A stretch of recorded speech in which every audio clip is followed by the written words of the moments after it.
Okay guys, it's Nathan from Nathan's DIY Garage, and today I'm going to show you how to fix a broken or cracked plastic valve cover on your BMW. Okay, so we need a couple different things here. A lot of these will crack into the bolt hole. This one actually is not. You can't just use any kind of epoxy because obviously the engine heat. So you need something high temp. You need something that's going to hold up. Now we have this 530 back in here that every once in a while it drips on the manifold and it stinks and it comes right through the vents. Any of you guys that own E39, E46, pretty much anything with the plastic valve cover knows that problem and are very familiar with it. So we're gonna try to get this thing fixed. First thing we did, this one's cracked in the exact same spot, cracked right there, same spot as this one is. This one's cracked right there. It'll focus in real good and see it. And we're gonna go ahead and use this stuff. I did a little research on this, and this stuff is actually made by John Deere, and this stuff stays pliable. So what that means is whenever you tighten it down, this thing will focus, there we go. Whenever you tighten it down, it's going to spread that crack apart. So if you fix a valve cover outside of the car and you put something hard like JB Weld, it's just going to split it back apart. So that's the predicament we usually have with these cars. Hopefully this works. I did a little test spot, and the test spot's right here. This wasn't cracked. This is extra cover laying around, and it stays slightly pliable. It doesn't come off in your finger, and it's just real, like a real gooey type substance. And when it's dry, you could barely put a fingerprint in it, so a bunch of crap's not going to stick to it. And this should work pretty good. To be exact, what it's called is general purpose gasket dressing, and this is oil resilient. It holds up to gas, it holds up to diesel, any kind of solvent, and it comes in this can like this. I don't know how much these are, probably 15 to 20 bucks. I really don't know. There's enough in this can to do probably 100 valve cover gaskets. A lot of times John Deere will use it on tractors for gasket sealer.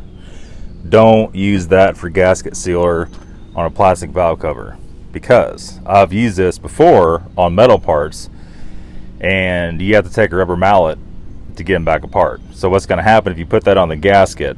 Yes, it will seal the gasket, but you're going to have to bust this valve cover up to get it off. So with that being said, we're at this 530. I just resealed this valve cover gasket. We know it's not leaking out of the gasket, and we could actually see it before I wiped it off. You can see it was all wet up around here. Okay, so what we're going to go ahead and do, or we already did, we took a little glass cleaner. You could use simple green, you could use carburetor cleaner. I didn't want to use carburetor cleaner. I didn't want that to mess up the adhesion to that. So I might take a little piece of Scotch-Brite. We're going to scuff up around that crack just to give it a little extra bite, and we're going to try to paint that crack shut.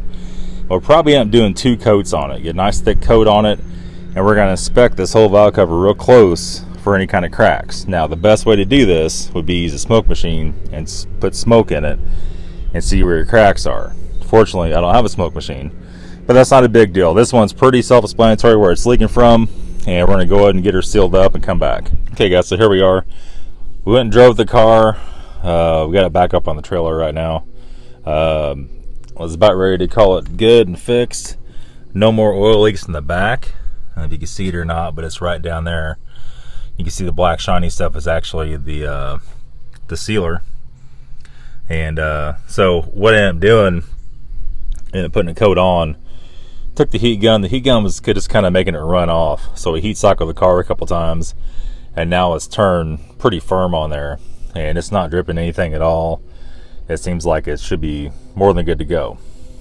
Okay, so we got that figured out. We put the covers back on it. We're done with that.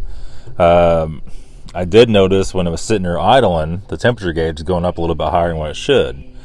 Well, what I did, come over to the front if I don't trip and fall, and the auxiliary fan, electric fan, is not working. So that fan has to be working. It'll run and drive fine. When you sit and idle, especially with the AC on, if that is not working, it's going to make the car overheat. So we do know for a fact that there's big fuses for that up behind the glove box. The fuse box in the glove box, you know, that's right there. Well, this thing's not focusing. Come on, there we go. But these are actually up behind, way up behind the glove box next to the GM5 module. And they're great big giant fuses. There's 3 of them. And those could blow, make that fan not work. Also, the actual connector, which is tucked down there where it plugs in, be something wrong with that. It could be corroded, or the fan could be bad. So we'll have to investigate that tomorrow. It's getting dark today. We'll go ahead and get that fixed up for him, and that's it. But that's the valve cover fix. And remember, you guys probably can use other sealants on that. I'm not sure exactly what works. It has to be able to hold up to high temperature. But that's all. Thank you very much.